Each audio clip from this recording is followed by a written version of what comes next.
ತಪ್ಪಾಗಲಾರದು.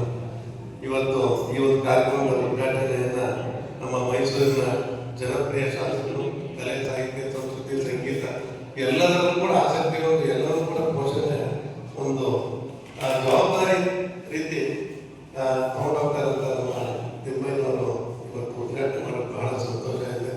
ಹಾಗೆ ಈ ಭಿತ್ತಿಚಿತ್ರದ ಬಿಡುಗಡೆ ಮಾಡಿದಂಥ ನಮ್ಮ ಸಂಸ್ಕೃತಿ ಚಿಂತಕರಾದ ಮಾಧ್ಯಕ್ಷ ಇದ್ದಾರೆ. ಹಾಗೆ ಇಡೀ ಕನ್ನಡ ಸಾಹಿತ್ಯ ಪರಿಷತ್ನ ಇಡೀ ಮೈಸೂರಿನಾದ್ಯಂತ ನಮ್ಮ ಚಟುವಟಿಕೆಯಿಂದ ಕ್ರಿಯಾಶೀಲವಾಗಿರುವಂಥ ಮಟ್ಟಿಕೆರೆ ಗೋಪಾಲ್ ಸಾಹೇಬ್ ಇದ್ದಾರೆ. ಹಾಗೆ ಪ್ರಶಸ್ತಿ ಪ್ರದಾನ ಮಾಡಿದಂಥ ಮೀನಾಕ್ಷಿ ಮೇಡಮ್ ಅವರು ಬಹಳ ಚೆನ್ನಾಗಿ ಮಾತಾಡಿದ್ರು. ಹಾಗೆ ನಮ್ಮ ಆತ್ಮೀಯ ಸ್ನೇಹಿತರಾದ ಯೋಗ ನರಸಿಂಹ ಅವರಿದ್ದಾರೆ.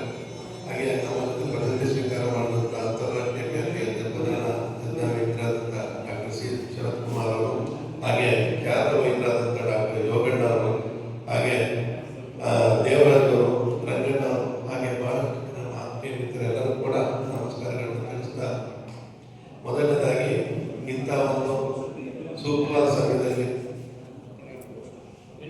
ಅತ್ಯಂತ ಸೂಕ್ತವಾದ ಕಾರ್ಯಕ್ರಮ ಅಂತ ಹೇಳಿದ್ರೆ ತಪ್ಪಾಗಲಾರದು. ಇಂಥ ಕಾರ್ಯಕ್ರಮವನ್ನು ಏರ್ಪಡಿಸಿ ಜನರಲ್ಲಿ ತಿಳುವಳಿಕೆ ಮೂಡಿಸುವಂಥ ಕೆಲಸ ಮಾಡ್ತಿರುವಂಥ ಚಿಗುರು ಸಾಹಿತ್ಯ ಬಳಗ ಹಾಗೂ ಶ್ರೀ ವಾಸುದೇವ ಮಹಾರಾಜ್ ಫೌಂಡೇಶನ್ ಮೈಸೂರು ಈ ಎರಡು ಸಂಸ್ಥೆಗಳಿಗೆ ಅಭಿನಂದನೆಗಳನ್ನ ತಿಳಿಸ್ತಾ, ಇದರ ಅನುವಾದಿಗಳಾದಂಥ ಎನ್ ಅನಂತ ಅವರು, ನಾಗೇಂದ್ರ ಬಾಬು ಅವರು, ಹಾಗೆ ಇವಿ ನಾಗೇಂದ್ರ ಬಾಬು ಅವರು ನಾನು ಕೃತಜ್ಞತೆಗಳನ್ನ ಸಲ್ಲಿಸ್ತೇನೆ. ಹಾಗೆ ಈ ಒಂದು ಸಮಯದಲ್ಲಿ ಭಿತ್ತಿಚಿತ್ರ ಎಷ್ಟು ಚೆನ್ನಾಗಿದೆ ನೋಡಿ.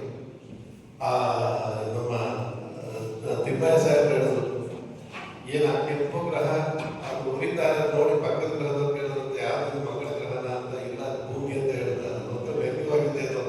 ಬಟ್ ಆ ರೀತಿ ಬಂದ್ಬಿಟ್ಟಿದೆ. ನಾವು ಯಾವತ್ತೂ ಕೂಡ ಮೈಸೂರಲ್ಲಿ 42 ಡಿಗ್ರಿ ಬಿಸಿ ನೋಡಲೇ ಇಲ್ಲ. ಈ ಸರಿ ಬೇಸಿಗೆ 42 ಡಿಗ್ರಿ 43 ಡಿಗ್ರಿ ನೋಡ್ತಿದ್ರೆ ಬಹಳ ಹತ್ರ ಇದ್ವಿ. ಈ ಒಂದು ವ್ಯಂಗ್ಯ ಚಿತ್ರದ ಚಿತ್ರದಲ್ಲಿ ಪೂರ್ವವಾಗಿ ಅಂತ ನಮ್ಗಂತೂ ಅನಿಸುತ್ತೆ.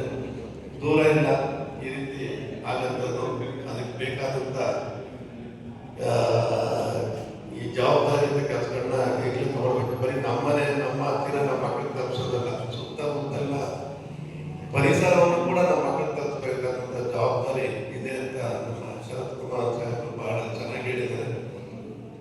ನಾನು ಅಂತೇನೆ ನಮ್ಗೆಲ್ಲಕ್ಕಿಂತ ಹೆಚ್ಚಾಗಿ ನಾವು ಬೇರೆಯವ್ರು ಹೇಳೋಕ್ಕಿಂತ ನಮ್ಮಲ್ಲಿ ನಾವು ಅಳವಡಿಸ್ಕೊಂಡ್ರೆ ಬಹಳ ಚೆನ್ನಾಗಿರ್ತದೆ. ನಾನು ಕೂಡ ಬಿಲ್ಡರ್ ಆಗಿ ಲೇಔಟ್ ಡೆವಲಪ್ಮೆಂಟ್ಗಳು ಮಾಡ್ತಾ ಇರ್ತೀನಿ. ಅದರಲ್ಲಿ ಕೂಡ ನಾನು ಆದಷ್ಟು ಸೋಲಾರ್ ದೀಪಗಳನ್ನು, ಹಾಗೆ ಮಳೆ ನೀರು ಬಯಲುಗಳು ಅಳವಡಿಸುವಂಥದ್ದು, ಟ್ರೀಟ್ಮೆಂಟ್ ಪ್ಲಾಂಟ್ ಮಾಡಿ ಅದನ್ನು ಮತ್ತೆ ಪಾರ್ಕ್ ಬಿಡುವಂಥದ್ದು, ಪಾರ್ಕ್ ಏರಿಯಾಗಳನ್ನ ಜಾಸ್ತಿ ಮಾಡುವಂಥದ್ದು ನಮ್ಮ ಕೈಲಾದಷ್ಟು ಮಾಡೋಣ.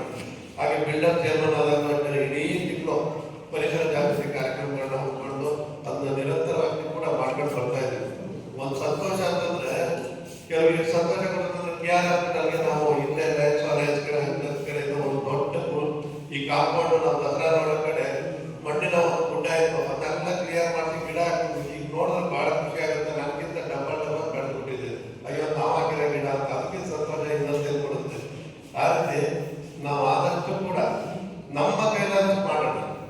ನಾವು ಬೇರೆಯವ್ರ ತಿಳುವಳಿಕೆ ಹೇಳೋಕ್ಕಿಂತ ತಿಳುವಳಿಕೆ ಬರ್ತಾನೆ ಇರ್ತದೆ ಎಲ್ಲ ಕಡೆ ಕೂಡ. ನಮ್ಮ ಕೈಲಾದಷ್ಟು ಕೂಡ ನಮ್ಮ ಮನೆಯಲ್ಲಿ ಇರ್ಬೋದು, ನಮ್ಮ ಎದುರುಗಡೆ ಪಾರ್ಕಲ್ಲಿ ಇರ್ಬೋದು, ಅಥವಾ ಇನ್ನೊಂದೇನೋ ಒಂದು ನಮ್ಮ ಸ್ನೇಹಿತರ ಮನೆ ಇರ್ಬೋದು, ಹೆಚ್ಚು ಸಸ್ಯಗಳನ್ನು, ಮೊದಲನೇ ಜವಾಬ್ದಾರಿ ಸಸ್ಯಗಳನ್ನ ಉಳಿಸ್ಕೊಳ್ಳುವಂಥದ್ದು, ಉಳಿಸಿ ಬೆಳೆಸುವಂಥದ್ದು, ನೀರನ್ನ ಸಂರಕ್ಷಣೆ ಮಾಡುವಂಥ ಕೆಲಸಗಳು, ಆರೋಗ್ಯದ ಕಡೆ ಆರ್ಗ್ಯಾನಿಕ್ ಪದಾರ್ಥಗಳನ್ನ ತೆಗೆದುಕೊಳ್ಳುವಂಥದ್ದು, ಸೋಲಾರ್ನ ಯೂಸ್ ಮಾಡುವಂಥದ್ದು, ಎಲೆಕ್ಟ್ರಿಕ್ ವೆಹಿಕಲ್ಗಳನ್ನ ಯೂಸ್ ಮಾಡುವಂಥ ಕೆಲಸಗಳನ್ನ ತಗೊಂಡ್ರೆ ಖಂಡಿತ ನಮ್ಮ ವಾತಾವರಣವನ್ನ ಮುಂದಿನ ನಮ್ಮ ಜನಾಂಗಕ್ಕೆ ದಾಟಿಸ್ಬೋದು ಅಂತ ಹೇಳ್ತಾ ನಾನು ಹೆಚ್ಚು ಮಾತಾಡಕ್ಕೆ ಹೋಗಲ್ಲ.